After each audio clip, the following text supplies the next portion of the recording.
দেশে জ্বালানি তেলের একদিকে চলছে তীব্র সংকট, অন্যদিকে চলছে মজুদের মহোৎসব। জ্বালানি মন্ত্রণালয় বলছে, গত এক মাসে অভিযানে তেল উদ্ধার করা হয়েছে 3,72,000 লিটার।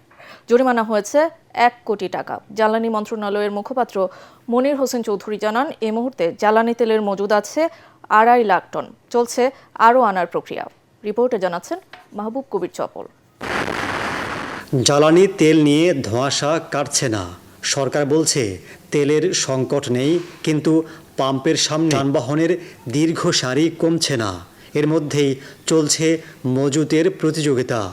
গত এক মাসে দেশের বিভিন্ন স্থানে অভিযান চালিয়ে 2000-এর বেশি মামলা হয়েছে।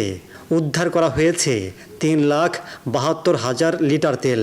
জরিমানা করা হয়েছে 1 কোটি টাকা। তারপরও মজুদ কেন বন্ধ হচ্ছে না? সাংবাদিকরা সেই প্রশ্ন করেন জ্বালানি মন্ত্রণালয়ের মুখপাত্রকে।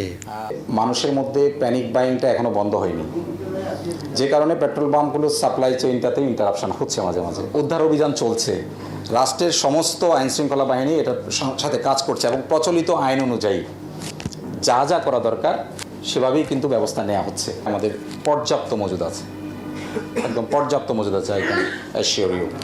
ফলে কোনো সংকট নাই, কোনো সংকট ডিজেলের ক্ষেত্রেও নাই। এপ্রিল মাসটা আমরা পুরোপুরি নিরাপদ আছি। তিনি জানান, ডিজেল, পেট্রোল, অকটেন সহ জ্বালানি তেলের মজুদ আছে 2,55,000 টন। বিভিন্ন দেশ থেকে আরও আনার প্রক্রিয়া চলছে।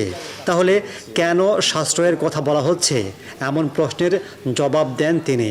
যুদ্ধ পরিস্থিতির কারণে মধ্যপ্রাচ্য থেকে অনেকগুলো আমাদের যে G2G চুক্তি ছিল সেগুলো ফোর্স মেজর হয়েছিল আগে, কিন্তু যেগুলো আমরা চেষ্টা করছি যে সেই ইরানের যেহেতু একটা সবুজ সংকেত আছে, এটা যদি আমরা অফিসিয়ালি পেয়ে যাই তাহলে আমরা সেই উৎস থেকে আনতে সমর্থ হব।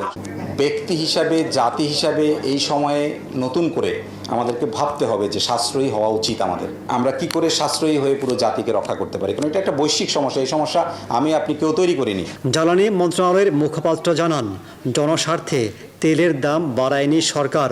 সেচের জন্য কৃষকদের সবার আগে ডিজেল দেওয়ার নির্দেশনা দেওয়া হয়েছে।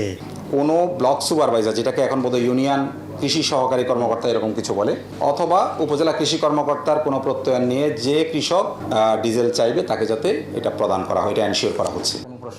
মাহবুব কবির চপল, ATN বাংলা, ঢাকা।